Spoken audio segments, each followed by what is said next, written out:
Hello, and welcome to the Hidden Archives. I'm your host for the evening, Nicole Clark. It looks like we are settling into a comfortable schedule of releasing once a month.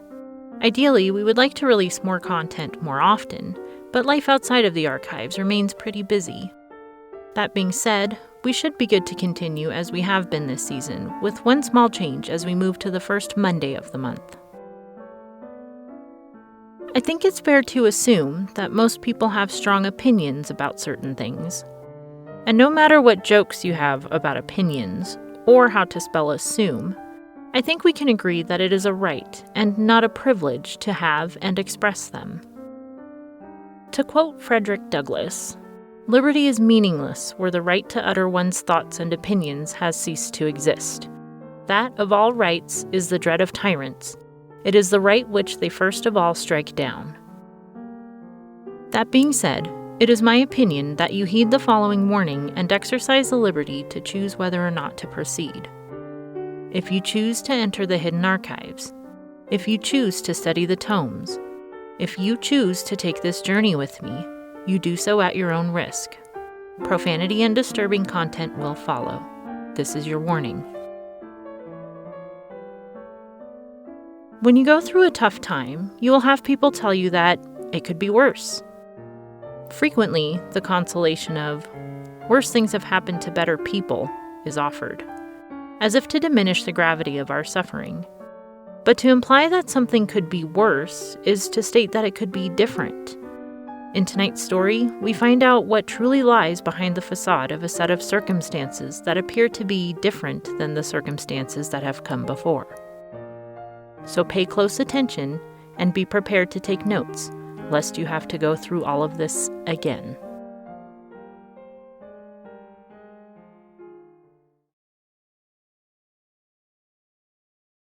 My fellow countrymen, today I stand before you as your chosen leader to bring you news of a bright and enduring future. This will be a future for the people, brought by the people, bought by the people. But not bought with elections and campaigns, nor with riches and votes. No, it was purchased with sacrifice, with blood and bullets, sweat and death. Comrades, today we celebrate our freedom. No longer will we be oppressed by the iron fist of rule in the interest of the upper class alone. We reclaim what is rightfully ours, what we have dutifully earned. We reclaim our land, our rights, our freedoms, and our home. We also reclaim our families and friends, those that are left to return to.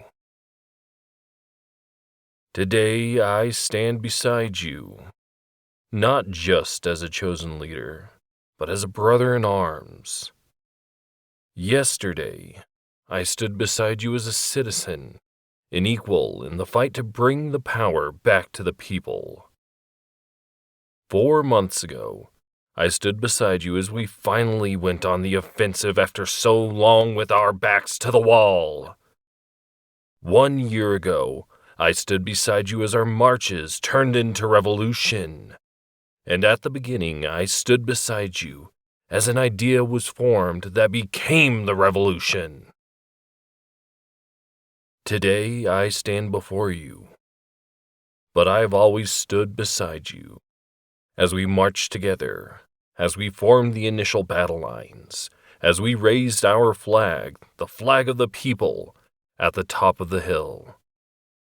We stood proudly with our arms linked, for no man can stand before another when we stand side by side. This was not my struggle.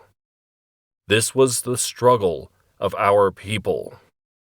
Yes, I stand before you now, but I stand behind all those who have laid their lives down in the name of democracy. And today, we declare the revolution for a better democracy a success. Long live democracy! Long live the republic! Long live the people!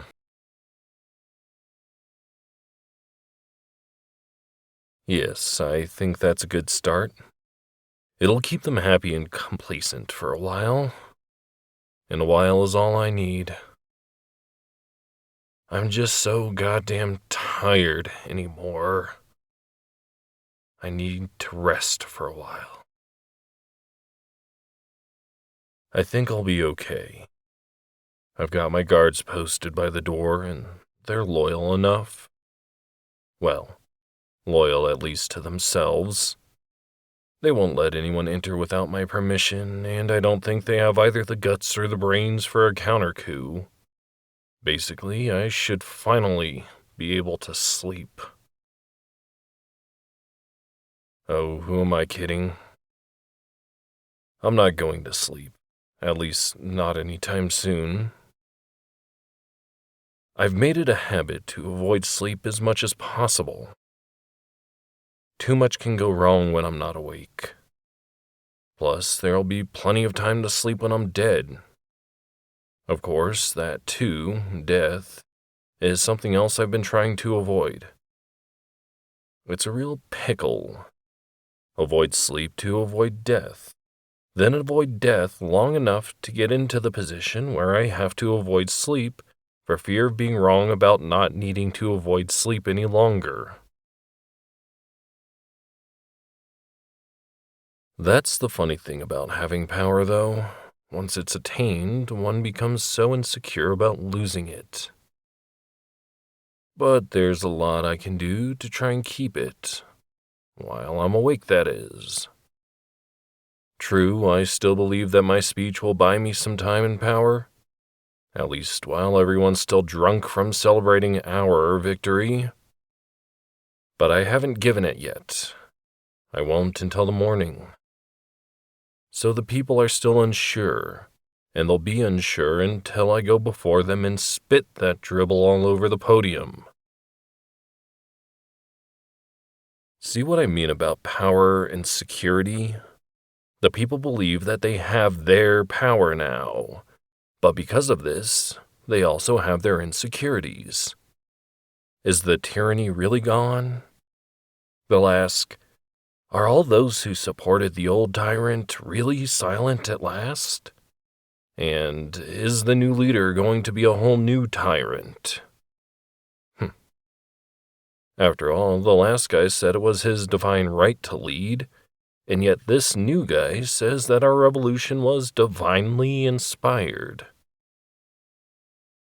I can tell you, with absolute sincerity and conviction, that the people are divinely insecure, now that they have their power, when they should be insecure about the divine.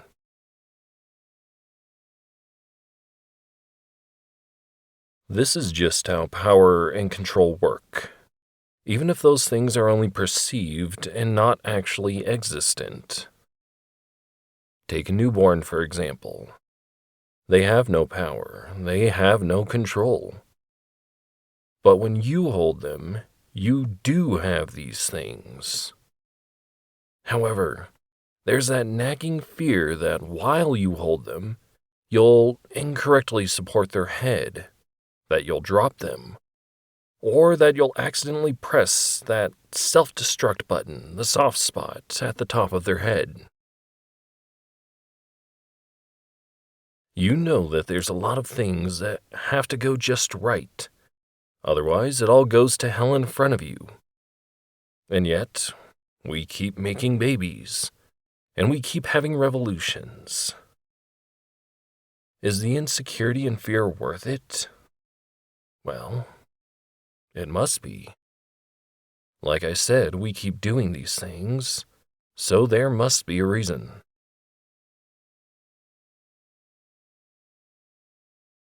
At this point, you could probably draw a number of conclusions about me. Like either I'm accustomed to power, or I've never held it until now. And either way, you may also conclude that I've known fear and death. I've known these things for a long time. I've caused these things. You don't get into this position, being the leader of a coup, then the leader of those people, without spilling some blood. What do you think makes me so afraid of my own peril? It's the familiarity with peril and pain that has bred a contempt for such things within me.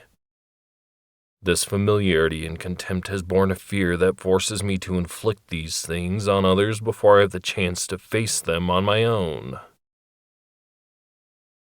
Whatever may or may not be true about me, you can still conclude that I feel pain. They say that pain is just weakness leaving the body. But this isn't true. Maybe a little pain and discomfort here and there does build character, if endured for the right reasons. But if you cause or experience enough pain, enough discomfort, that isn't weakness leaving the body, but actually strength. It is the strength that is one's soul. Yes, at a certain point, at the pinnacle of discomfort and anguish, the soul actually takes flight. But where it goes, your soul or anyone else's, I won't say, though I am aware of the complexities that surround it.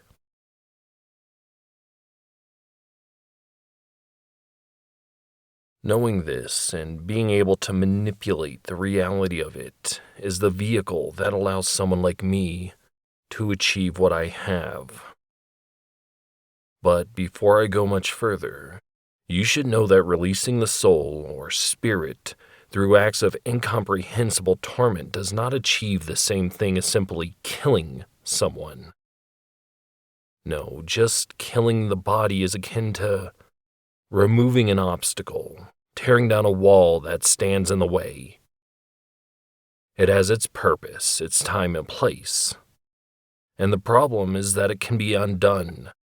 Progress can be set back with new obstacles that arise.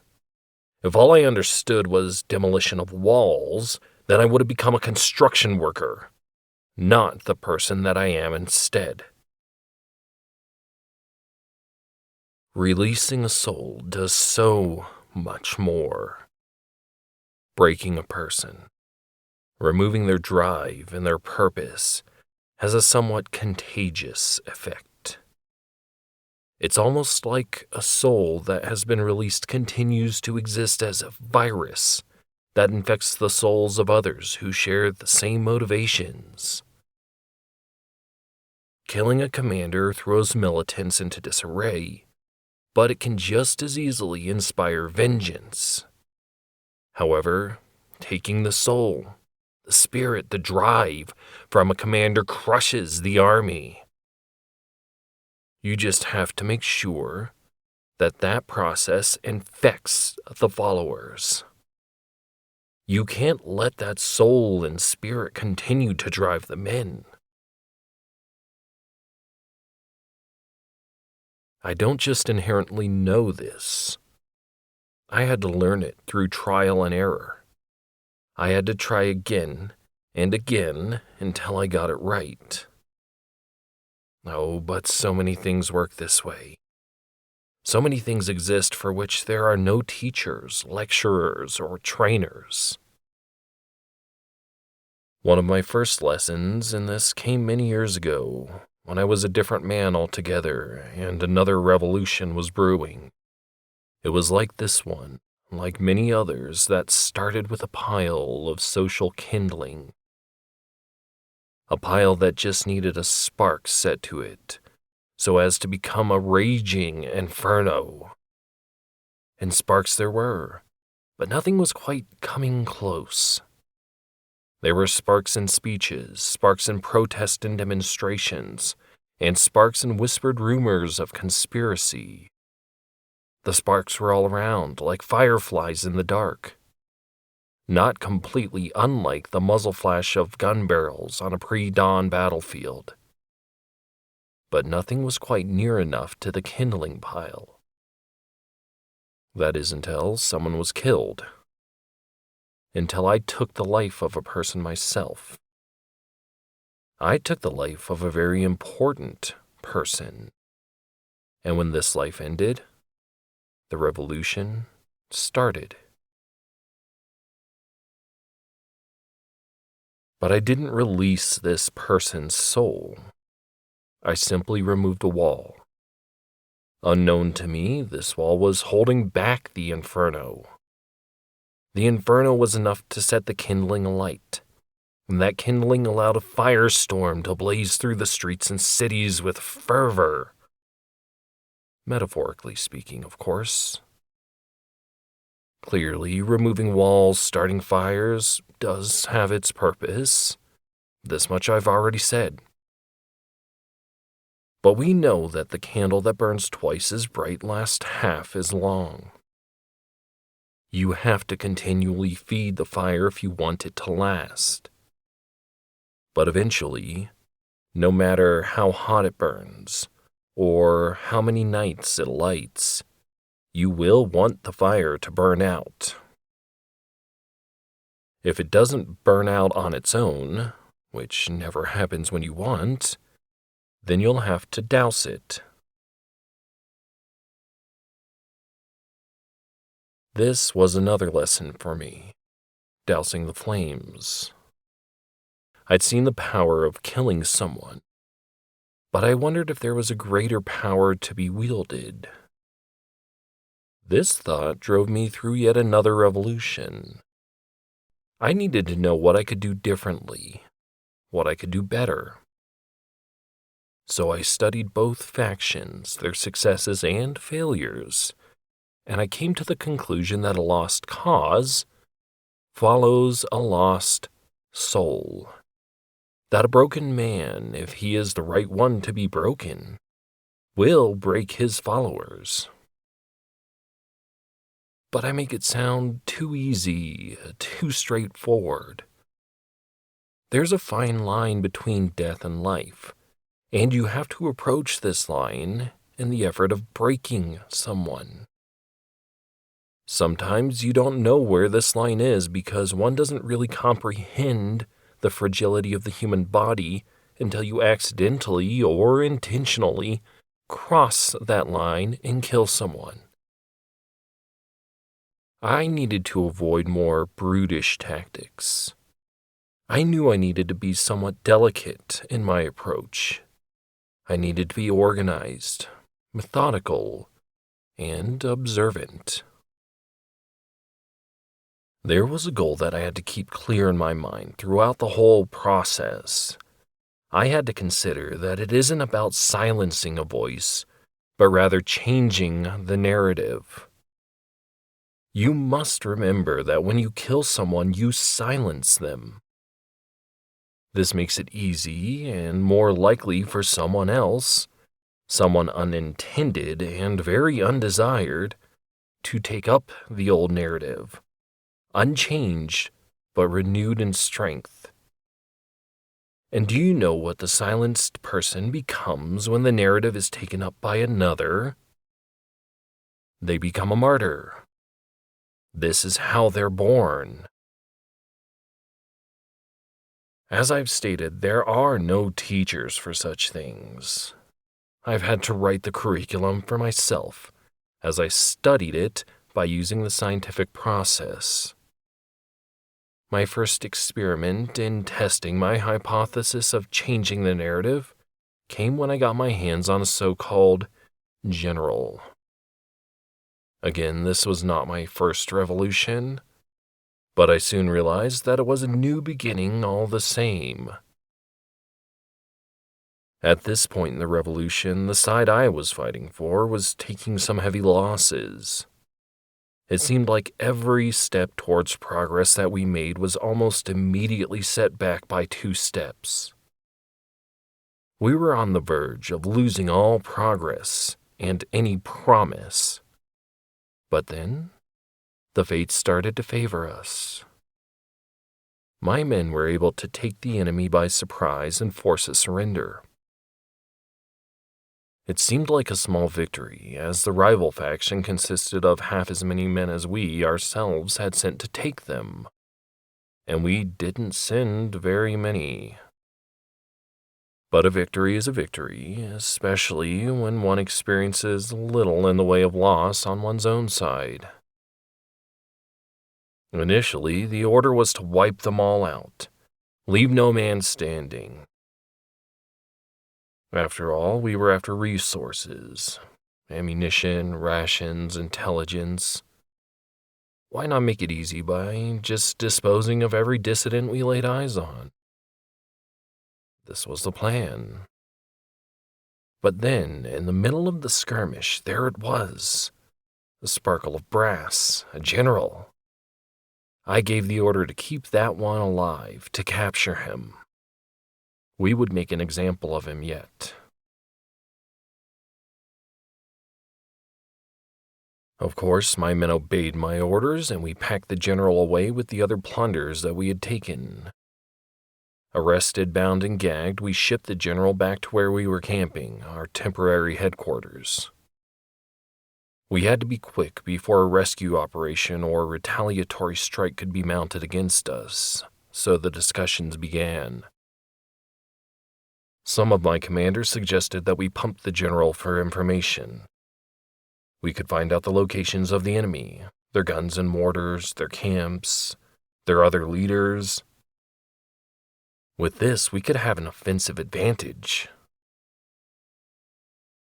But I knew it was no use. He would never talk.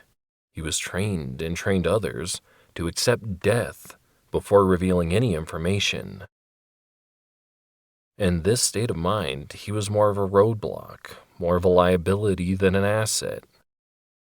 The conversations turned. Public execution was suggested. We could make an example of him by putting his head on a pike and pinning our message in his own blood.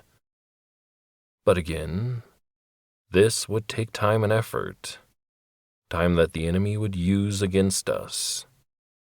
For all we knew, they were already moving on our position, and if they attacked, the general might be killed in the crossfire. Or worse yet, we would be able to pin our message in his blood by killing him ourselves, only to fall alongside him in the ensuing firefight. Who would know then that it was our message to send and not a simple accident of a courageous general falling in battle against us?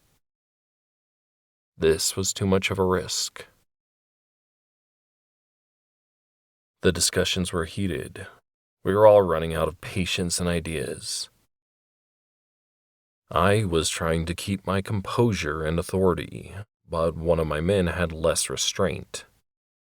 During the pinnacle of argument and temper, one of my commanders, a man by the name of Maersk, stormed out of the discussion to the place where we were keeping the general captive.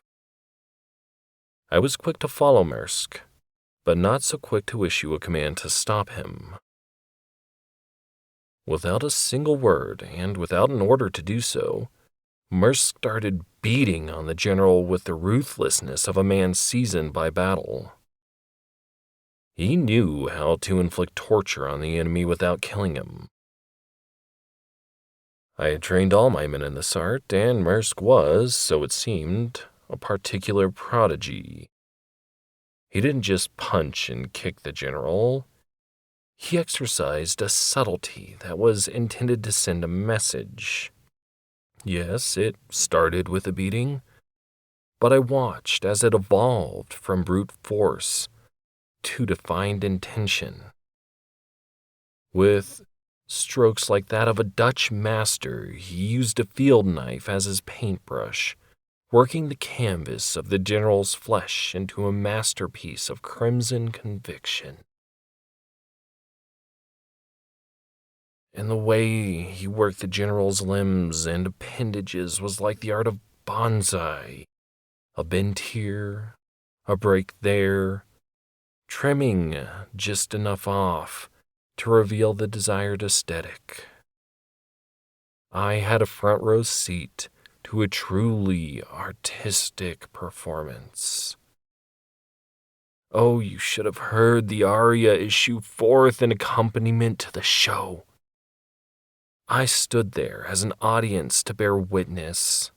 This was, for all intents and purposes, merely a performance of expression, and I had no part to play in the acts of this exercise. I might have commissioned the work, but it was not my right to bask in the spotlight, nor to tell the artist to cease in his performance. However, as the one who did commission such a spectacle, it was my right to speak to the artist about his work, to have both of our expressions mutually realized. When the general spirit was finally broken, when I realized that his soul was begging for release, I stopped Maersk, this maestro in my midst, and took to prose myself. I said to this general, "Why is it that you desire that this performance should end? You still have a part to play. The curtains shouldn't close while you're still on the stage. The audience sits rapt at attention, eager for the climax. Ah, but it's not information that the audience desires. You don't know anything that I wish to know. Don't you understand, General? The play in which you have been giving a captive performance is just that, a play, a work of improvised choreography, a show. It's art. And if it is to remain art, it should have no purpose and utility. You say that you'll tell me what I wish to know, anything, if only I make it stop. So what will you tell me? Lies? Names of people that I already have written down? Coordinates of targets that I already have plotted on maps? There's nothing I wish to know, and thus there's no reason for it to stop. But, that being said, I do find it tacky to call for an encore when the climax has already been reached. When the sun rises, we'll move on to one of those other coordinates, to one of those other names, to one of those other lies. And we will leave you here to beg another power for release. Of course, I doubted he'd survive until he was found by his own men. But this didn't matter to me, as it was a win-win scenario. If he died, then we would have been rid of an enemy general with no casualties on our side. And if he lived, then he would most certainly tell of what he had suffered and at whose hands. As it was, the latter transpired. He lived, and this allowed his spirit to be released to infect his comrades. Not too long after this, our faction gained the advantage. What we had done to this man, what people saw when he sat bound to a wheelchair with a guide and physician, conveyed an image of people who would stop at nothing to achieve their own truth and personal brand of justice. That day, we did not just break a man, we broke an entire army.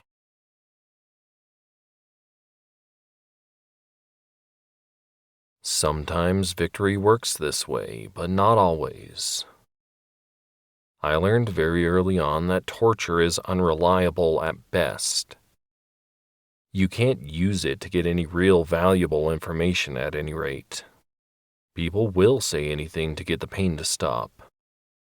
They'll make things up at the best of times, and at the worst, they'll spill so much information that it's nearly impossible to tell fact from fiction, or be able to discern what's valuable information and what isn't.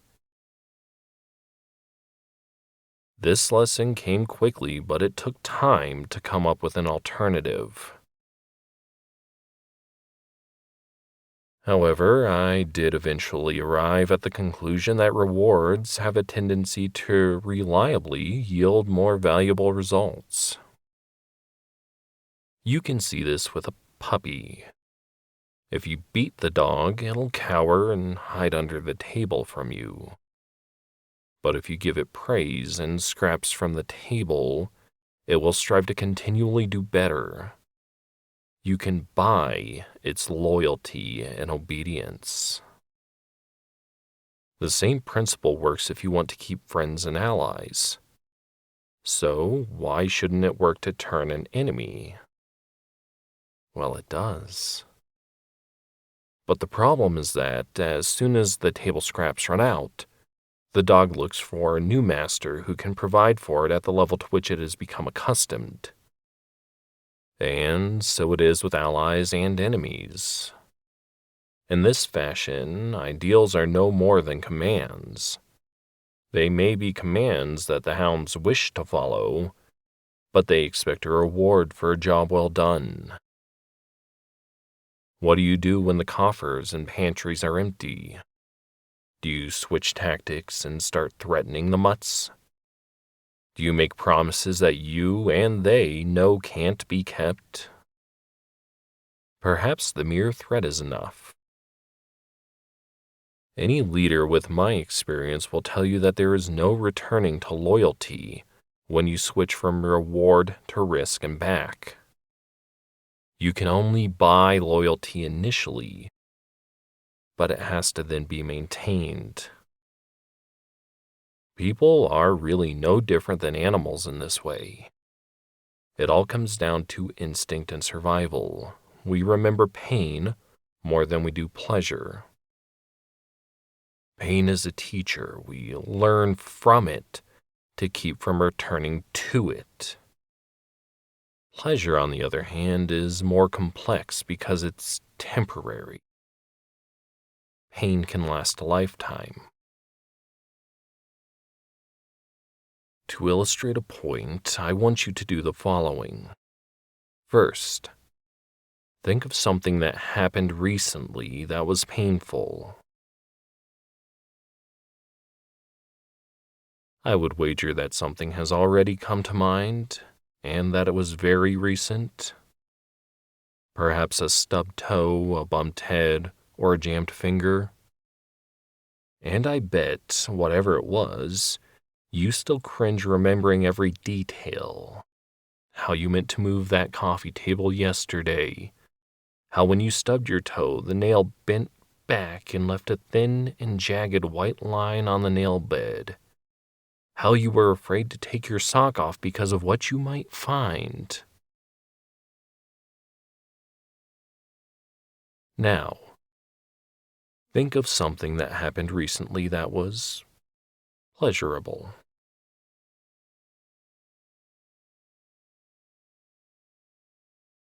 I bet that took you a bit longer to come up with something. And what details immediately came to mind, if any? Perhaps you're one of the few that had a hard time with the first part of the exercise, but were able to think of something immediately for the second part. If this is the case, it doesn't mean that the exercise was a failure or that you're somehow more clever than most. In fact, if this is the case, it actually means that you and I are quite alike in a lot of ways. It may mean that you lead a life of privilege, excess, or luxury, which does make you better than most, or at least better off. But don't be mistaken. I've known pain as much as I've inflicted it. I know that for the majority of people, this exercise yields different results. For them, their teeth still clench with the memory of the event. A pang pushes through their mangled toe, and they might now be pulling off their shoe just to double check. But hardly can they recall their most recent orgasm that they finally conjured for the second part of the exercise. An orgasm, by the way, that they had by themselves. The only real detail that comes to mind. Even in this memory of pleasure, there is still a discomfort that stems from loneliness and post-cum clarity.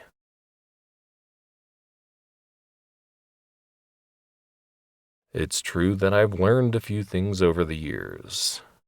I've learned that you can either buy loyalty or you can beat submission. Through these inflictions, one can have a tenuous hold on support, only influencing actions, but not changing minds. But true power, true control, doesn't come from change. It comes from consistency. This is the most important lesson that I have learned. If you don't want something to change, then you can't let it change. This, however, means that people have to be of the same mind as you. You can't have them living in fear of you, nor can you have them relying on your handouts. They have to seek their own pleasure, to know that they have the metaphorical or literal freedom to masturbate themselves rather than waiting on you to fuck them or fuck them over. You have to inflict this knowledge, infect them with it. Just as the spirit of the broken will leave the body of the man to infect their loyalist.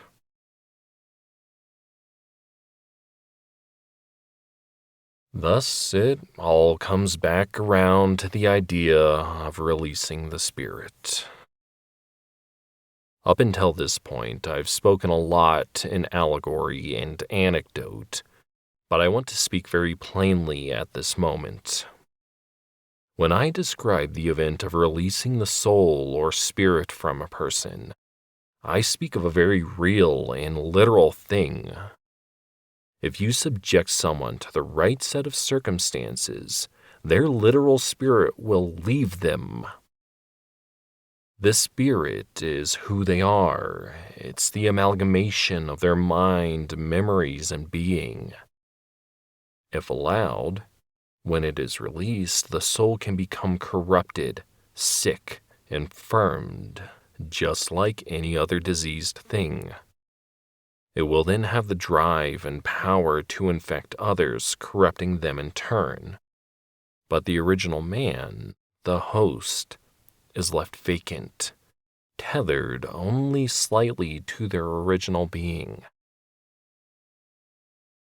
And it is best to let them stay vacant if you wish others to become corrupted. This has its uses, and I have exploited these uses for oh so very long. But I know that you can sever this tether and allow the spirit to be completely released.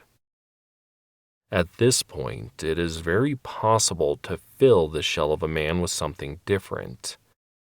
And this is where I have found the most utility. For eons, I have filled the empty vessels of others with new substance. I have emptied my own vessel into theirs, inflicted my own spirit into the shell of other men. When power starts to shift, when things don't go my way, when it all starts going wrong, I simply release the spirit of another in power across the aisle and I take up a new residence. It's quite effective too, as the former me is now an empty and witless void, something which has no mind to be made or swayed. This hastens the transition of power. Well, I say I simply do this, but I should have you know that it really is quite the process. I've had to permanently sever any tether I've ever had. This means that I have to have an active grasp, maintain conscious hold on that which I currently possess. Now, do you know why I avoid sleep? Unconsciousness? Now, do you know why other men in power do the same thing? Of course, if the masses knew this, if they knew that almost everyone in power had gotten there upon this discovery, they would actually revolt. We would have no say in it. The only way this is to be maintained is if the people think they are electing someone new. Or, better yet, let them elect who they know is, in every way, the exact same person they were last time they had power. This only lasts so long, however. Sometimes one does have to change face, literally. There's just so much that can never be said, that can never be revealed. But if it could, I do think my original speech would still be a good start, though it would have a much stronger finish.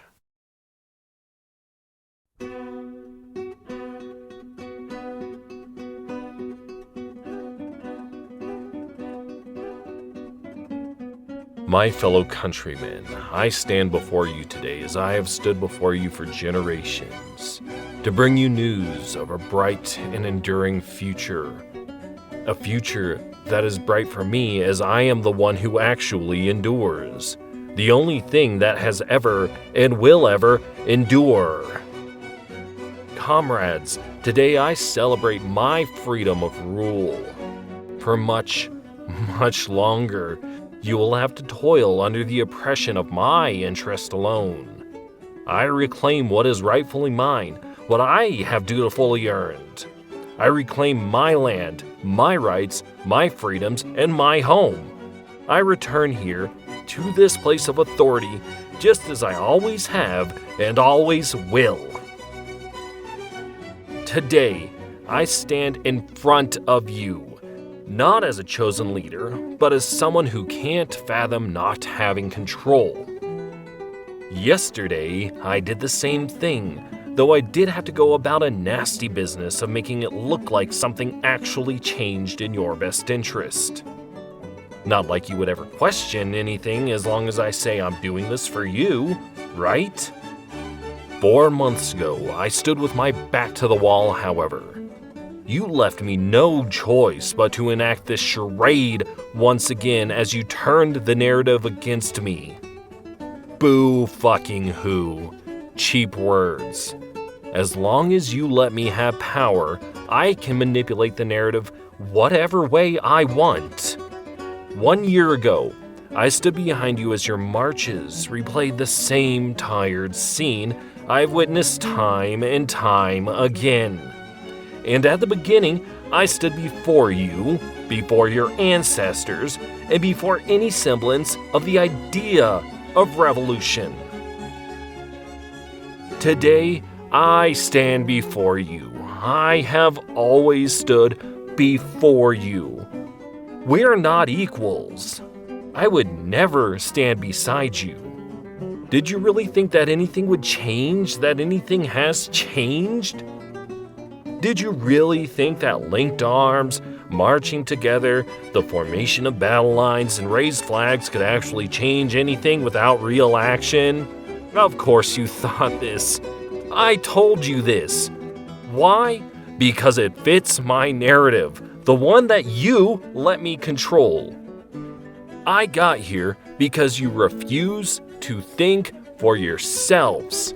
Jesus fucking Christ, if you stopped giving your devotion to a goddamn party, you might be able to effect some actual change. This was not my struggle. It, in all honesty, has never been a struggle. You know what it has been, though?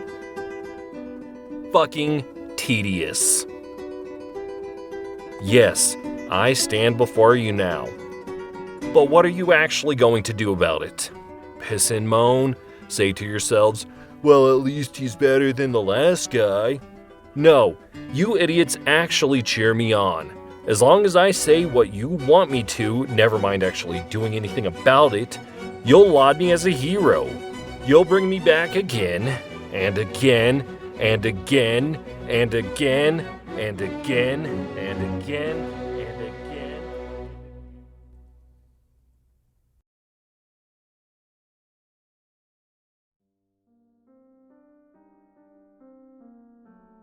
Philip once confided in me that he frequently forgets the difference between fiction and nonfiction. I thought he was just teasing me. After all, he is a curator in an archive of the written word. But after listening to that story, I think I believe him now. We would like to thank you, all of our fans, for being steadfast and giving us another shot. We have seen that many of you have returned and even brought new friends. It has been really encouraging to see people settling in and enjoying this show after we returned from such a long absence. We look forward to seeing you again on Monday, March 3rd, for our next new episode release. You can find the links to our social media in the show notes. Please remember to be honest with your priest while in confession, and tell them you have sinned by listening to the Hidden Archives. And also remember, even if you aren't Catholic, you can still experience absolution by confessing this sin to as many other people as you can find. There are many more stories from the Hidden Archives that have yet to be shared. We hope that you join us next time for another glimpse within. This has been a production of the Rhodes Collaborative Experience LLC. Please no reproduction, duplication, or bastardization of any content without written consent from RCX or its partners. Ex animo, ex tempus, in archivum.